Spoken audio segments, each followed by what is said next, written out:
Hi everyone, Chris Tuck here, former member of the Victim and Survivors Consultative Panel to the Independent Inquiry into Child Sexual Abuse.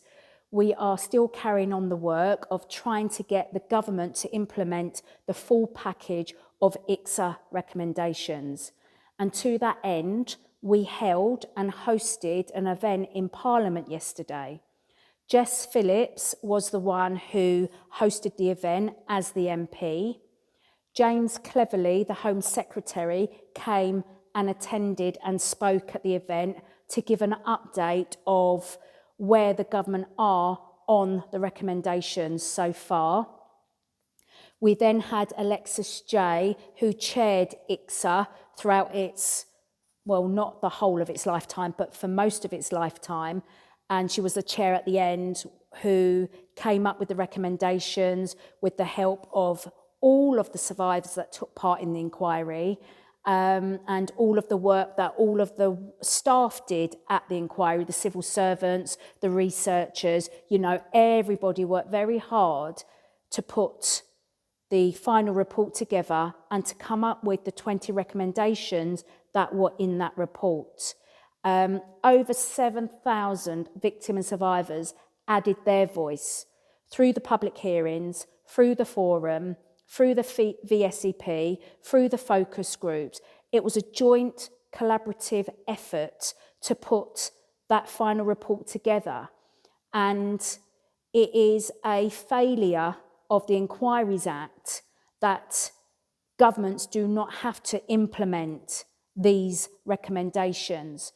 So the event in Parliament yesterday was to keep the pressure on the government and to keep the topic of child sexual abuse and exploitation in the mind's eye of all of these politicians. As we go through this quite turbulent time of potentially government change because of the general election that's coming up this year, CSA and E is not really on their radar, but we have to keep it on their radar. So Jess Phillips hosted this event on our behalf. ActOnIICSA is the campaign group that asked her to put this event on. As I said, James Cleverly, the Home Secretary, spoke at this event. Maxted, the Chief Exec of the Survivors Trust, spoke at the event, and so did Alexis Jay. Now, we have got video footage of the whole event that I will be releasing over the next few days, and I would love it if you could share this footage far and wide. But I also wanted to bring to your attention two documents, really. This one is the lived experience panels consulting to inquiries, maximising benefits and minimising harms. It's a research report and recommendations. So this is the VSCP legacy. This is a report on our work. What worked well, what didn't, and what needs to happen differently for inquiries around the world going forwards. How they can involve and engage and understand and take on board the lived experience voice and the importance of that voice. So you can download this. I've shared it digitally many times, but I've now got a hard copy, thanks to the Survivors Trust. I've now got a hard copy of this. I don't know if the hard copies are going to be sold online, but you can download a digital copy, and I will share that in the link below. What we also shared at the event in Parliament yesterday was this infographic. And again, I've shared it across social media. I've put it in a post, and it's just alarming statistics, really. So let me read a few to you. Prevalence of child sexual abuse. The final IICSA report was published in October 22. There has been 107,000 child sexual abuse and exploitation offences reported in 2022. It is estimated that 963,000 children have been sexually abused since the launch of IICSA in 2015. 5 sexual offences a day in and near schools was reported between 2018 and 2020. Online sexual abuse has increased by 32% between 2021 and 2022. 12.3 billion is the economic and social cost of child sexual abuse per year in 2023 price terms.